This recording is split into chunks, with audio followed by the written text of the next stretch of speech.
मुलांनो, lesson number 5 fractions यामधील problem set 23 आपण अभ्यासणार आहोत.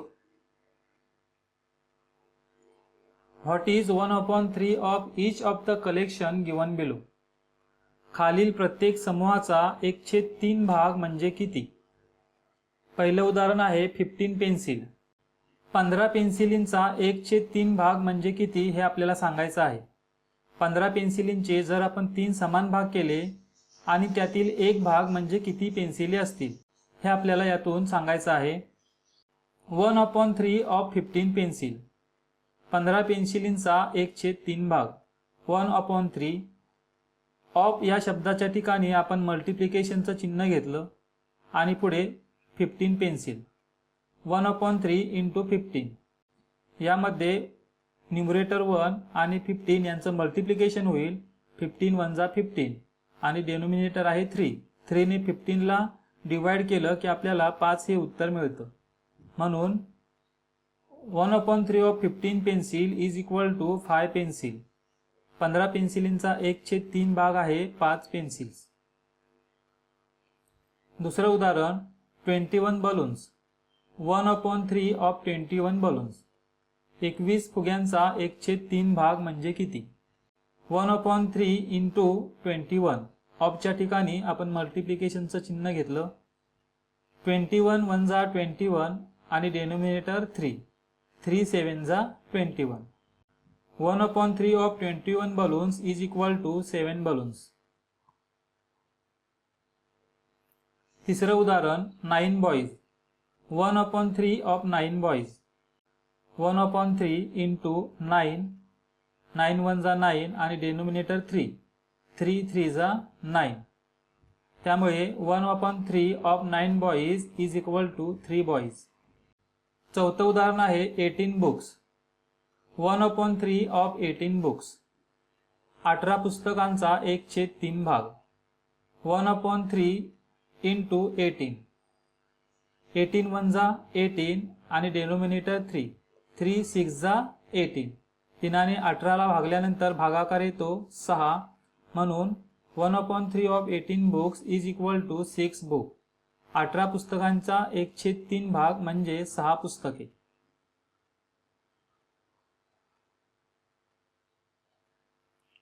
Question number 2. What is 1/5 of each of the following. खालील प्रत्येकाचा 1/5 भाग म्हणजे किती. 20 रुपीज. 20 रुपयाचे आपण 5 समान भाग केले तर त्यातील एक भाग म्हणजे किती रुपये हे आपल्याला शोधायचं आहे. 1/5 ऑफ 20 रुपीज. 20 रुपयाचा 1/5 भाग. 1/5 इंटू 20. 20 1 जा 20 आणि डेनोमिनेटर 5. 5 ने आपण 20 ला भागलं की त्याचं उत्तर येतं 4. 5 4 जा 20. Therefore 1/5 of 20 rupees is equal to 4 rupees. पुढील उदाहरण आहे 30 किलोमीटर. 1/5 of 30 kilometre. 1/5 इंटू 30. 30 1 जा 30 आणि डेनोमिनेटर 5. 5 6 जा 30. Therefore 1/5 of 30 kilometre is equal to 6 kilometre. तिसरं उदाहरण पाहूया 15 लिटर्स. 1/5 of 15 liters. 1/5 इंटू 15. 15 1 जा 15 आणि डेनोमिनेटर 5. 5 3 जा 15. Therefore 1/5 of 15 liters is equal to 3 liters. 25 centimetre. 1/5 of 25 centimetre. 25 सेंटीमीटरचा 1/5 भाग म्हणजे किती. 1/5 into 25.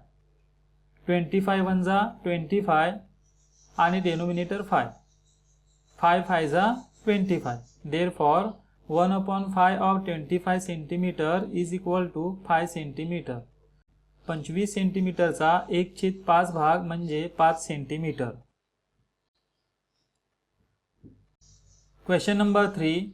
Find the part of the each of the following numbers equal to the given fractions. खालील संख्यांच्या दिलेल्या अपूर्णांका एवढा भाग काढा. 2/3 ऑफ 30. 30 या संख्येचा 2/3 भाग म्हणजे किती.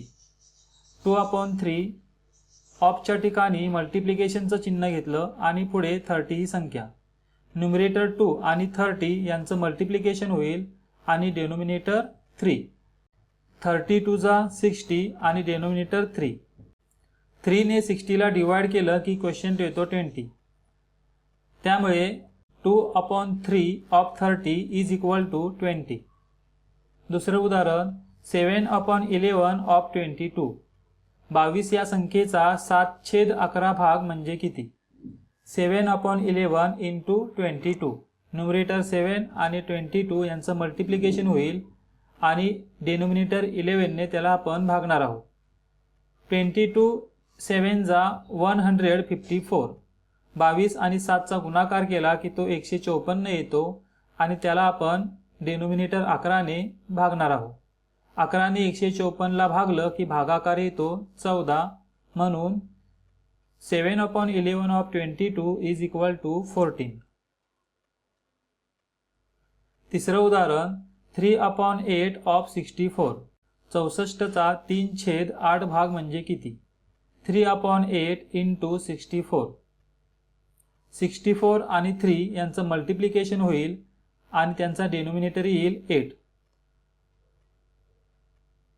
64 ने 3 ला आपण मल्टिप्लाय केलं की मल्टिप्लिकेशन येतं 192 आणि डेनोमिनेटर 8. 8 ने आपण 192 ला डिवाइड केलं की क्वेश्चन येतो 24. 8 ने आपण 192 ला भागलं की भागाकार येतो 24. म्हणून 3/8 of 64 is equal to 24. 5/13 of 65. 65 चा 5/13 भाग म्हणजे किती? 5/13 इंटू 65. या ठिकाणी न्यूमरेटर 5 आणि 65 यांचं मल्टिप्लिकेशन होईल आणि त्यांचा डेनोमिनेटर येईल 13. 65 आणि 5 यांचा गुणाकार येतो 325 आणि त्याला आपण 13 ने भागणार आहोत. 13 ने 325 ला आपण भागलं की भागाकार येतो 25. म्हणून 65 चा 5/13 भाग म्हणजे 25. 5/13 ऑफ 65 इज इक्वल टू 25. मुलांनो, या व्हिडिओच्या माध्यमातून आपण प्रॉब्लेम सेट 23 अभ्यासलेला आहे. पुढील व्हिडिओमध्ये अँगल्स या प्रकरणातील प्रॉब्लेम सेट आपण अभ्यासणार आहोत. धन्यवाद.